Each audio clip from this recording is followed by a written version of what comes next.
you. It's a new thing. Hey, Uza. It's time. It's time. Ready for Sambai Speaks. Episode 11. We're almost a year in. Wow, that's right. We started last September. It's August. Yeah. Wow. Amazing. And Uza and I are up at beautiful Martha's Vineyard today. If you don't know where that is, it's off the coast of Massachusetts, and we're here curating a Black health hub, talking about health with the people and trying to be in our community. So that's what we do in our day job. So we're not doing Sambai. So, but we're so grateful to you guys. You know, I came and spent some time in your lab, and with Dr. Shiba, and I made her make videotapes that we show all the time. We're so glad to have you here, and Dr. Denise, you're such a joy to work with, working in this cancer space and being a brave warrior. So we're so glad to have you guys. So my Nigerian sister auntie. Yeah, there you go. Right. And of course there's noise behind us, but we're going to try to block it out. But anyway, so do you want to introduce yourselves, you guys, and talk about the work that you're doing as part of this amazing, global research project? And these lovelies are in the UK, and but with a lot of tentacles in Africa. So Thanu, you want to go first? Yeah, absolutely. Thank you so much for having me. And likewise, it's just amazing working with you and the Touch team. And Denise, I've known you for so long now, and just being part of Sambai is just amazing. So thank you so much for inviting me to this, and to introduce myself. So I'm Thanu. I work with Dr. Shiba at King's College London in breast cancer. So I've been in this role 8 years, and I think I'm stuck with Shiba forever because just love what we do here. So my role, essentially, it's to go out and speak to our patients who we see in clinic at Guy's and St Thomas Hospital, and introduce some of the key research projects that's going on in our lab, which is centered around understanding the immune system and understanding how that's different from patient to patient. And introducing this aspect to our patients, and recruiting them to multiple different projects that we have ongoing, to essentially then bring back blood samples, tissue samples, and various other materials back into the lab for the project that's ongoing here, taking these results that we're seeing in our labs back into clinic, and just identifying those people who can actually help us answer these questions. This started off in the primary cancer setting, which we call neoadjuvant setting, when someone comes in and they're diagnosed with cancer and they're first given chemotherapy before they have surgery to help shrink the tumor. Which then developed into the metastatic setting, where we identified patients with metastatic diagnosis, but they were doing exceptionally well. And there were patients who were diagnosed with a similar metastatic disease, but not doing so well, and they were not responding to the treatment, that standard of care treatment that we were giving them in clinic. And they were constantly having to go through treatment switch because nothing was working for them. So we saw these two extreme end of patients in our clinic.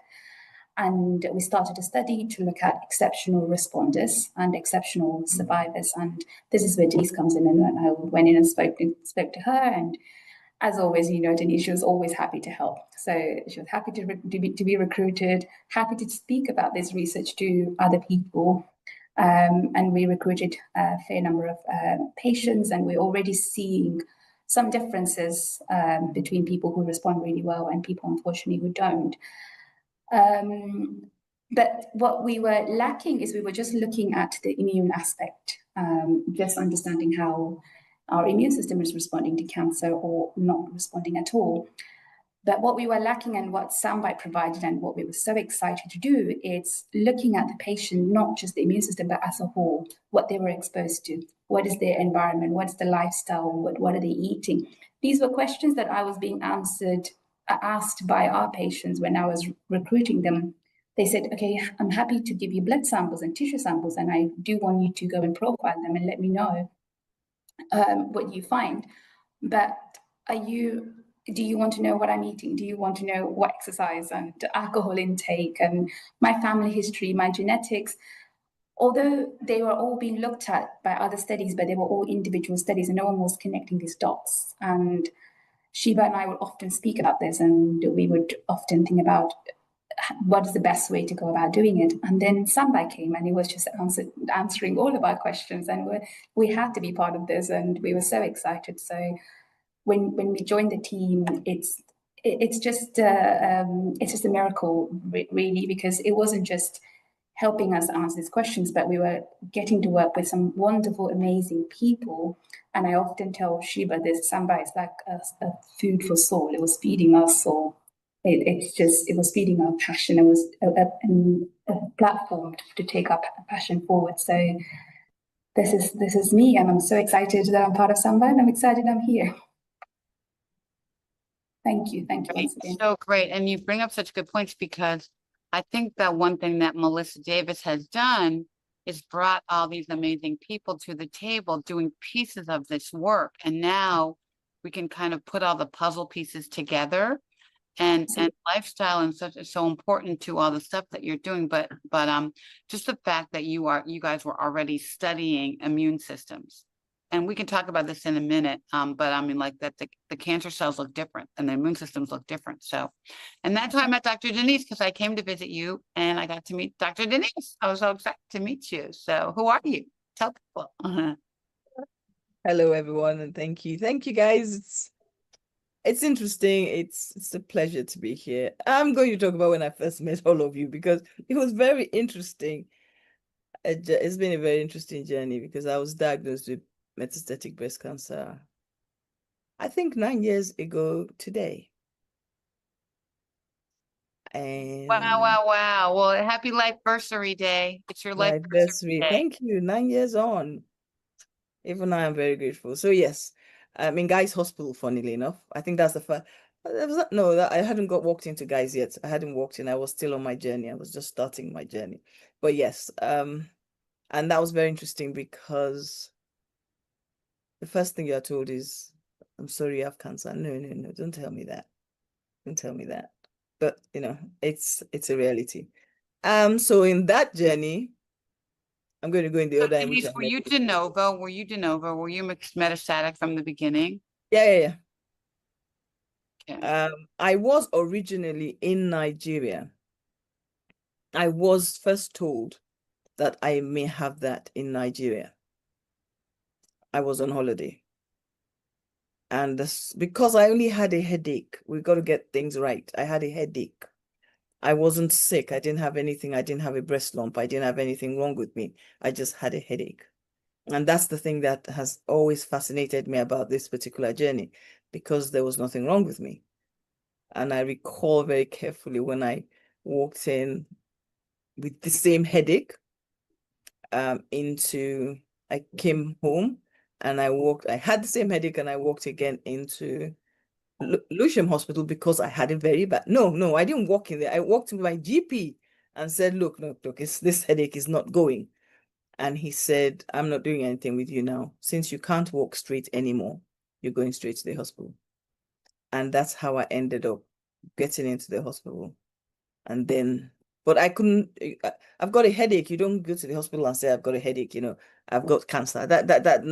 Those two words, those two relationships don't work. 1 + 1 don't make 2 in my view. So yeah, that's how it started. But no, I didn't. I started off my journey with so many confusing variables, because too many things didn't add up, from having a headache. And that's how I started. And I've done a lot of work after it, because I've had to now learn to navigate, first to understand I have cancer, understand it's a metastatic disease, understand that I may not have lived 3 months, understand how faith has helped me, and how I've got to explain to people why my faith is the rock on which I stand.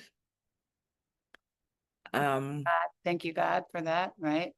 And work out why God has allowed me to live. And I had a discussion at the time if I was to live through this, because my mom died less than a year before that, then what was I to do with it? Because I wasn't ready to watch. I didn't want my youngest child at the time was in year 7, 11-year-old. No, she's graduated now, so let's keep going. So that's it. And then from there, it was Thanu I first met. Thanu says, we want to have bloods. And I was like, what are you doing? What are you doing with it? I want to do research. Am I going to know about the research? See, she's very right. Those are the questions we do ask. Am I going to know about the research? What's the benefit for me? How is it going to impact? Those are the questions that I really did. I kept probing Thanu on it, and we did get past that. And I did it. Then one day she says to me, oh, we're having so and so. Would you like to come? That's where I met you, Ricky. And funnily enough, I had Awesome. Those are going to move into the house because it's kind of loud where we are. So give us a minute. A lot of activity around us. It started to have fun now.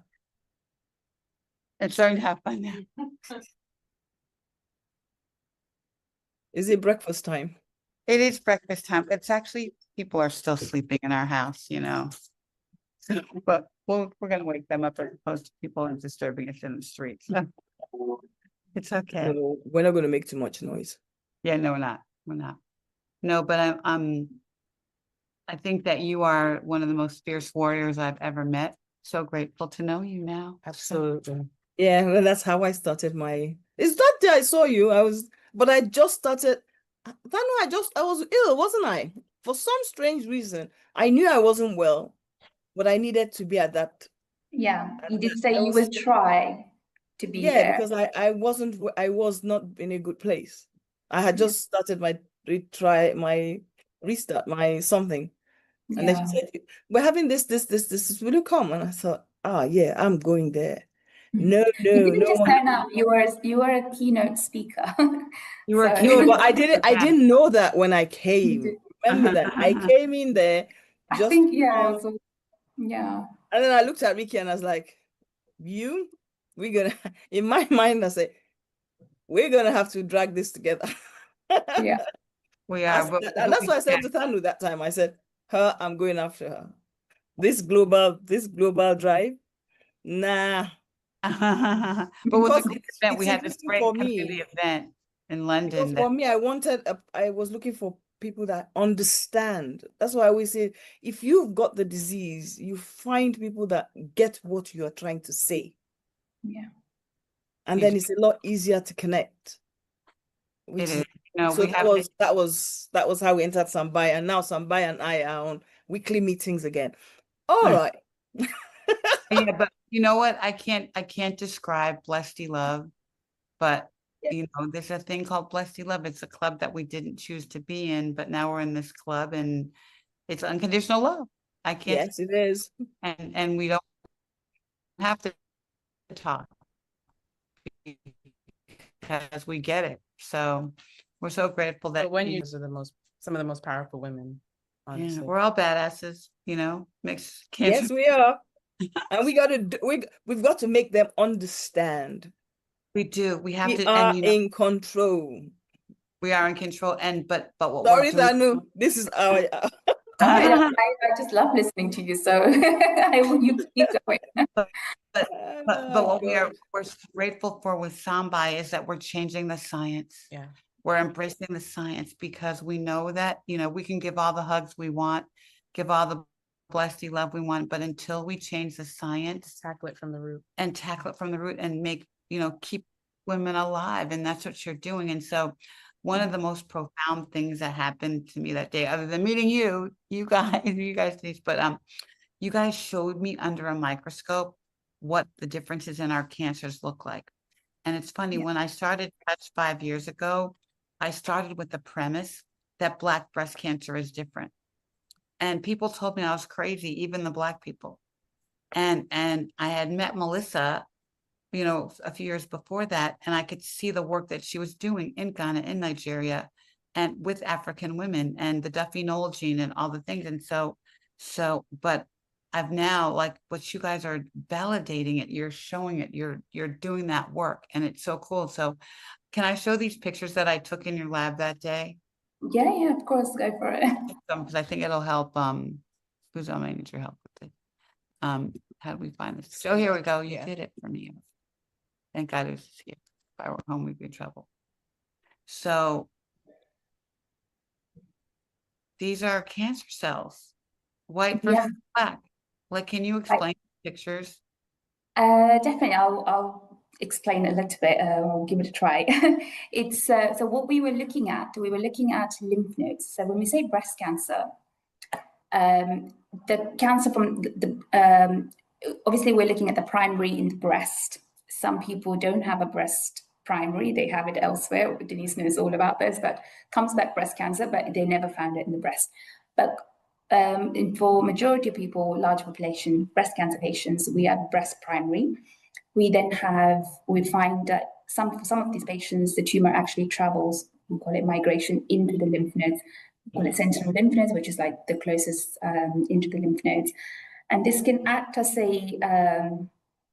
the starting bit for the cancer to then travel to different parts of the body. So we want to see the lymph node biology in patients who have tumor within these lymph nodes versus patients who don't have tumor in there. So we were looking at breast primary, but we were also looking at in the same patients, do they have a lymph node which has metastatic disease? So do they have tumor in these lymph nodes or not?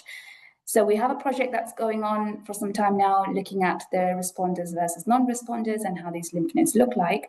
But we found strikingly, because interesting, is that there was a difference in these lymph node structure in Black versus white women.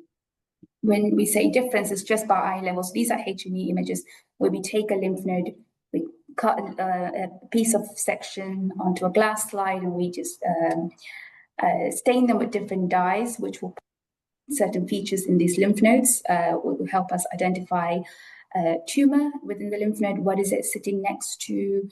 What does the lymph node structure look like? And referring that or comparing that to a normal lymph node and seeing if it has a tumor or not, or how much has it changed. So what we saw in a white patient was that lymph node structure was intact, so it was maintained. Whereas in a Black patient, in this example, it was a little bit all over the place. So the structure was dissociated, if that's the word to use here. So we were seeing that the presence of tumor was disturbing the actual structure of the lymph node, which means that the immune biology, the way the tumor and the immune cells are talking to each other will be a lot different in a Black patient versus a white patient, and that is really, really important to understand. And for Say that again. That the lymph node structure in a Black patient is different from a white patient. And that it was really important for us to understand that, because then the way the tumor and the immune cells were talking to each other in a Black patient might be completely different to what we're seeing in a white patient. So we can't treat these two patients the same. These are like words of gold to our patient audience, because it's helping me understand why we're dying, because the drugs that we have were made on different cells. Yeah. And all the therapies, the drugs, surgery, all the therapies that we're getting as Black people were based on white bodies and white cells. Yeah. The data does not represent the people who are receiving the results of that data. So it's really important for ethnic minority Black patients to be there and at the beginning of the research and have your say. Not your voice, your experiences, but also your tissues, your samples need to be in there, to be part of that data. So when the results come out, when we are going into clinical trials, when we're going to early phase trials, when we're producing these drugs, they actually are combinations of your data. So that's really important. And this is not a complicated assay. This is just a basic H&E. And for us to see that already just on a first layer of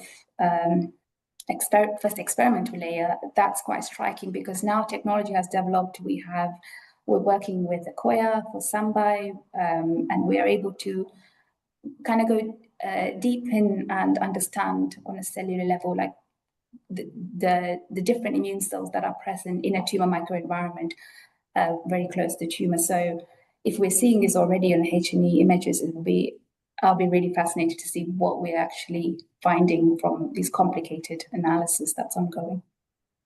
Wow, wow, wow, wow, wow, wow, wow. This is like, to me, a profound story, and helps us explain to patients why they have to participate in clinical trials. Well, we have to. So great, great, great.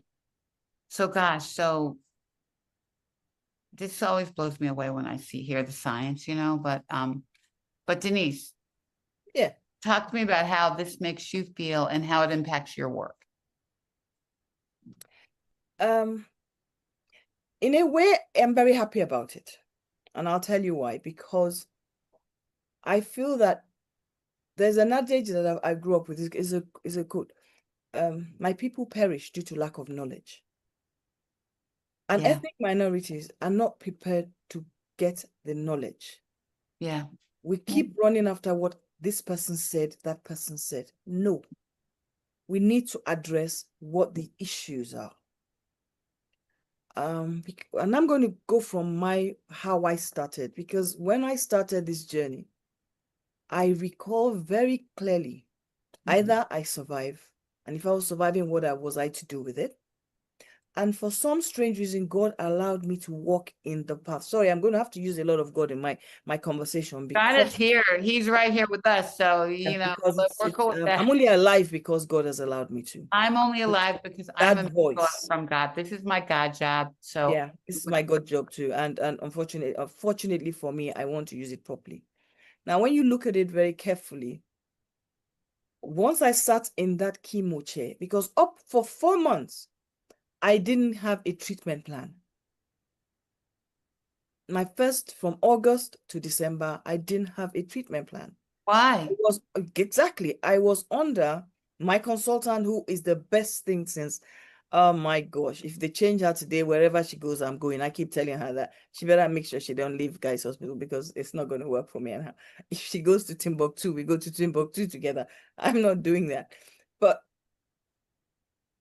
I had tumors in my brain. Not one, tumors. So I already knew that there wasn't a knowledge of would she get through it. What the question was, what is going on in her brain? I'm an educated person, for goodness sake. You can tell when you're going around and you're listening to what the conversations, and you're baffled with what's going on. And I was having brain surgeries. First I had the first one I had a craniectomy. That's what it's called, right? The first one, they cut it. They did this, the what do you call this, the sample biopsy. They say she's definitely got HER2 breast cancer. Okay, we start doing all these checks for the breast too, and I keep saying, but I don't have any lump in my breast. They keep telling me, yeah, but we've got to find it. I say, no, I don't have any lump in my breast. Excuse me, are you telling me I don't know how to touch my breast and find a lump? And it helped me to realize now, my work, that please don't get bogged down with what you can or cannot feel, but rather, if you don't feel well, deal with it. Don't bury your head in the sand, which is the saddest part about us. And that is what has caused, and in my view, is the reason why we have the highest death rates in cancer treatment, the reason why mortality, we're catching it later. Yeah, because by the time we're coming out to say, okay, you know what, things have really gone very bad. Yeah. It's too bad. Yeah. And it didn't have to have gotten there if we're just done what it is. So, for instance, we're talking about clinical trials. Why are we not in clinical trials? And Thanu knows. All you need to do is ask me to talk to somebody in the clinic there. I will convince them why they need to do it, because I start to tell them the story about why I'm here. So please don't go down. Don't allow yourself to go down when you have the ability to fight. Right. Well, to me, that picture that we just showed is evidence enough to do a clinical trial. Yeah, but Right. people have to listen. They have to listen because, and that's what, actually we're talking about today, and our talk later today, but we don't have the science for Black people that we need. We don't, And we have to be there. and we There's a have to be, statement. we are the science we're waiting for. Yes. We are You the, need to be sitting on the table. Stop we are the allowing other science we're people waiting for. to Right. sit on the table for your illness. Stop. Yeah. And if we don't get it right now, how do we get the younger generation to get involved in this? Because they need to be creating the drugs. They are the scientists of tomorrow who Yeah. will understand the better Right. ways of doing things. Well, unfortunately, we're not connecting what we need to be connecting. For goodness sake, we're all Black ethnic minorities. Our bloods are different. I'm still on my campaign. What of mixed race people? Because the mixed race in the world now is in the next 20 years Well, is going to be everybody higher than says- either Black or white. Right. Then what's happening? We're still trying to address just ethnic minorities as a one race. In 20, 30 years' time, there won't be one race. The majority will be mixed. Then what would have happened? We're now going to be starting what we should have addressed. Right. At this point, because we can address it now. You've got a Denise, you've got a this, you've got an African, you've got a Ghanaian. We're already seeing that in our database when we were looking at patients that we captured through various different projects. Is we have a clear Black and white cohort, but we also have a huge number of patients who are mixed race. And these immune profile results that are coming through, and as part of Sambai, the work that we are going to be doing, it will clearly show you, I think, there's a difference in these mixed race patients. They haven't been looked at before, we haven't been looking at ethnicity at all, but just having that database and having these samples mean we will be able to answer those questions. Wow. That would be our pilot results, but then using that to go out and, speaking to more people and seeing why they should take part, because there is a clear difference in Black and white, but these mixed race patients are also going to give us a new insight into what's going on. It's not just when we say mixed race as part of Sambai, one of the biggest topic is changing from self-reported ancestry to genetic ancestry. So someone might come in and say, I'm Black or I'm white, but what is your actual divisions in that? That's what your genetic ancestry is going to show. And having that information to match with the immunological profile, the exposomics work that's happening in Colombia, and everything that Dr. Yates is doing, that's going to be really powerful when it comes out. So, but you see, that will help to get the right drugs, because currently we're using one size fits all. One size doesn't fit all. Right. What I'm using is very different from what Ricky would have used. It's very different from somebody else. And we don't fit all. And the impact on your body will be very different. And I recall when I first started chemo, my very first one, I was very sick with the very common one for breast HER2 cancer, but you take it every 3 days. Adriamycin, Adriamycin, the Red Devil, maybe. No, but no, I don't know. It's very common for HER2. Oh, Herceptin. No, I take Herceptin. I've been taking Herceptin for the last 9 years. This one is it's a drug. It's a cancer drug. I can't remember the name, but if once somebody does Google, you'll find it. Okay. And I couldn't take it after the first dose. I was very, very, very ill. As in, I didn't get the second dose. I was in hospital, in neutropenic. And the thing I learned immediately was I was changed to a weekly drug, which was not in line with the standard that everybody else would use. But it worked well for me. And that must show that there must be something about my own genes or my own whatever that couldn't accept that drug. That drug and we didn't cooperate. Which then shows that the drugs, if the drugs are given to meet our different genes and all the variables that we need to be done in science. I'm not a science person. Then most probably we'll have more drugs available. They will not be as expensive as they are. It will open more doors across the world. And Right. cancer will no longer be this Dark money-making place. venture for Yeah. some people at the expense of others. This dark place. Yeah. When you think about it, It's- we approach so many things. Like when Calvin Klein made jeans, right? They made all sizes. When like you think about when other products where they make a variation for And they drugs, make basically make one drug for everything. Now I guess it's still different dosing, but they haven't even dosed it right for people who are for different, everybody. for Yeah. everybody. So we just need more science, and that's what we're doing here. So, hey, Denise, can you talk a little bit about your tentacles in Nigeria, like who you work with there? Oh, Nigeria. I love working in Nigeria. I work in Nigeria as a cancer patient advocate. I serve on the national national task force for the elimination of cervical cancer, which is head by the First Lady of Nigeria, Senator Remi Tinubu. I have fortunately attended their inauguration in June 2025, and I serve on that as a member of the task force. I have a foundation that works out of Nigeria, and we work predominantly with children and singularly for cancer awareness and advocacy, nothing else. And the idea is, I've come to realize in the African continent, knowledge is power. But the amount of knowledge that is outside about cancer is negative knowledge. Yeah. Negative Sentence. information.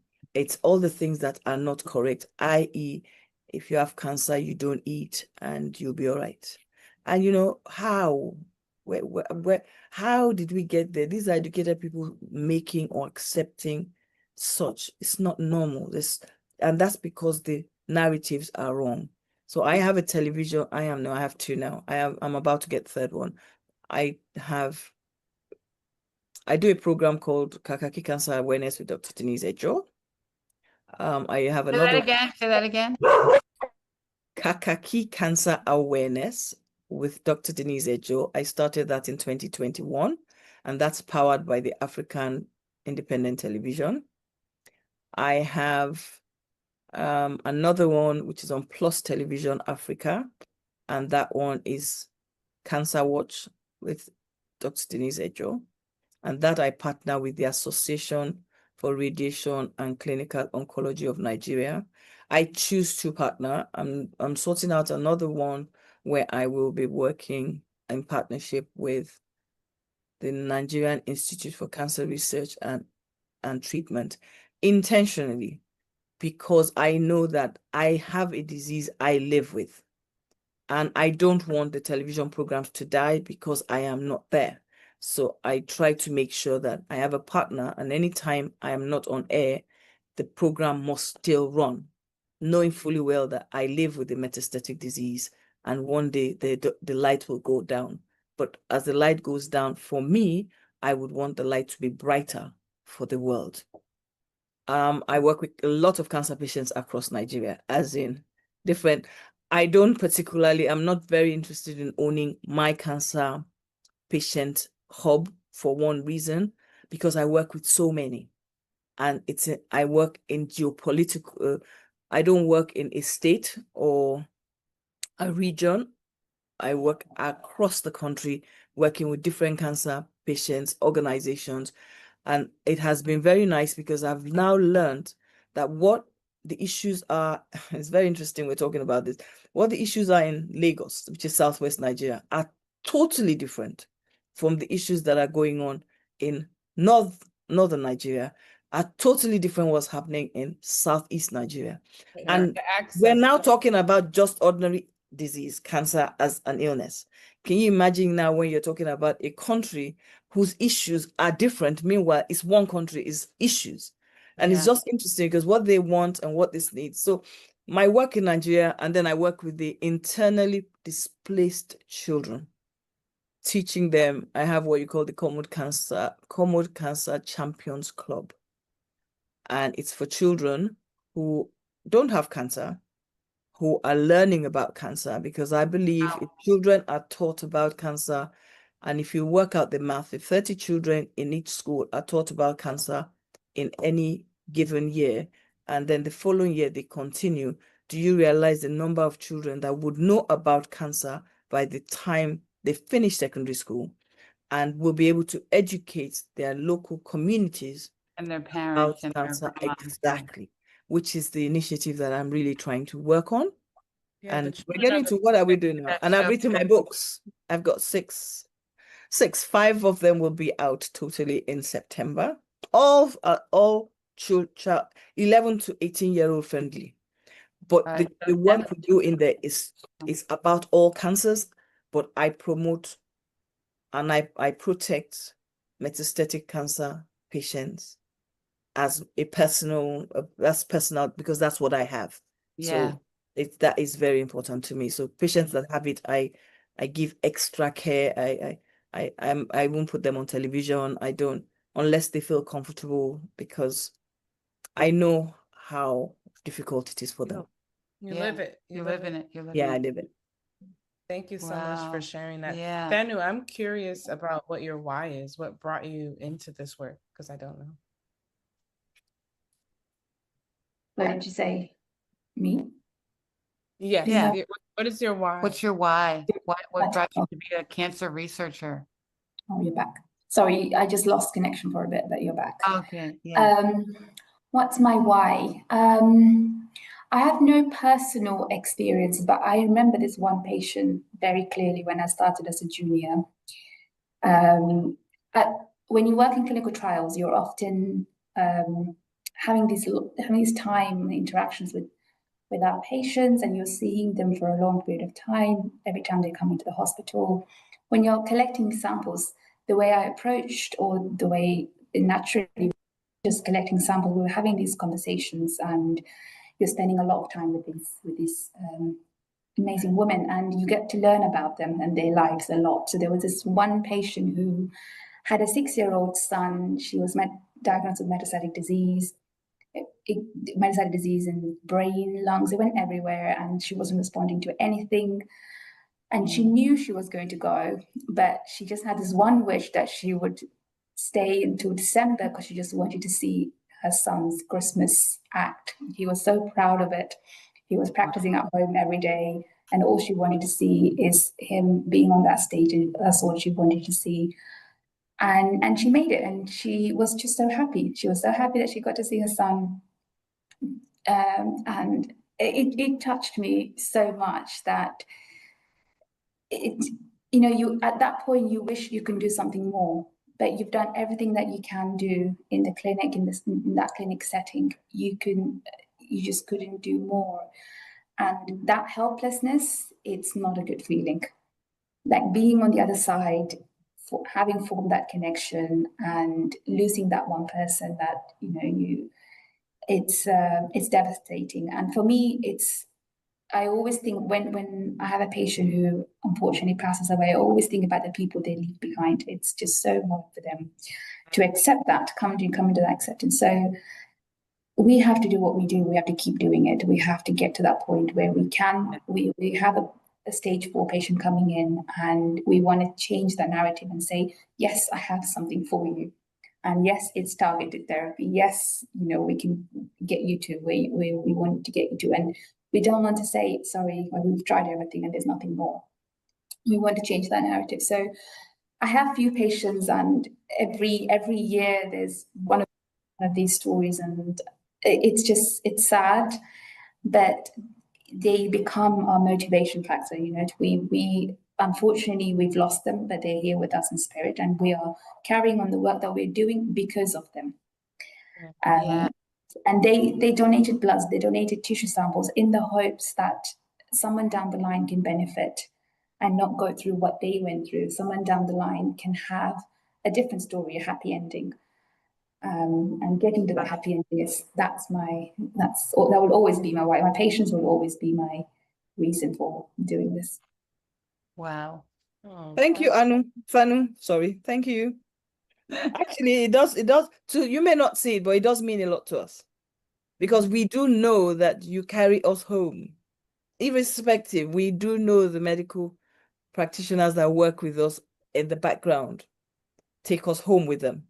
You know, I'm a teacher, I know. So it's very interesting when I make a point of, even on all my television programs, saying thank you to the carers, because you do not know how much impact you have on helping us to manage our families, Yeah. especially when we know it's time to go home, because it's very difficult, and you take us home, but we're not related to you. So thank you to all. Please let your teams know. We need them more people to do clinical trials and be part of this team, so they can help us to get more people on the trials and more people survive long term. Sorry, I had to say that. Oh, no. Wow, this is beautiful. I have so beautiful. chills. I'm sure I know, our it's a- audience is going to be crying. I know. I know, I did get a little bit emotional. This was my very first patient who I lost, so that was a bit That hard. was your why. That was your why. But that's what our happy ending is. I mean, that's what we want to create. Yeah. Yeah. We want to create happiness, not even endings. You know what I mean? We want people to have more birthdays. Yes. And Yeah, absolutely. Yeah. talk to a lot of patients about research, and they're not doing research because they want to be in a petri dish and be a screen on those pictures. They're doing it for another birthday, Yeah. for another trip Validation. to Nigeria, for another party, another grandbaby. You know, I did it to watch my kid walk across the stage and get her diploma at Dartmouth. So, you know, that's what we do. But thank you so much. This is going to be such a great story to share. We Yeah. are so grateful to work with both of you and to know you. And we're going to do such great stuff with Sambai. It's only the beginning. We're at the tip of the iceberg, and Yeah. and everything that we're doing is going to be a learning opportunity for the cancer world. So we thank Cancer Grand Absolutely. Challenge Yes. for this opportunity. And you know, we love our Melissa so much. She's a brainiac, and she's put together all these brainiacs in this room, Yeah. and we're like so That's happy. such a force. It's a Sambai is force. such a force Yeah. to be reckoned with. Yeah. Yeah. So One day Like we'll you all said, it's come a together blessing. to we'll all come together and sit down and say, oh, this is all of us. Oh, okay. Yeah. yeah, I Yeah, know. it That's it. definitely is a great teamwork, and like you said earlier, it's a blessed community to Yeah. come together. Yeah. And Yeah. we couldn't have chosen better. We just got put together. So, Yeah. That's the definitely point, blessed. you know, that's the point. We all got blessed. thrown in at different I points. know, you know, but that was God. That's God. You see what I say? See how God God. works? Let's make a big stew, put everybody in the pot. And he's saying, I want the people that I know will make the noise. We'll make Yeah. the Because I always say to people, God didn't create us to wipe out half the world. And if 1 in 2 people will get cancer, God didn't decide that half the people will die. So forget Right. it. Right. What exactly did God do? He wants us to learn about Right. what he has given us, to use it to Right. help to serve humanity. It's a gift. It's It's a a gift. It's a precious gift. Yes, and we're privileged to be part of it. Absolutely. No more words necessary. Sambai Yeah, speaks. I mean, Sambai speaks. This was such Somebody speaks. a- Thank you guys so Thank you so much. You guys have a blessed day, and we'll see you soon. Blessed you, Thank love. you. Sister. Blessed you, I love. don't know how to do that. Have I got it yet? You got You it. did it. You did it. You've Got done it. Blessed you, love. Thank you so much again for having us. As always, it's so lovely connecting with all of you. Bye. Thank you. Thank you. Bye. Are we staying on?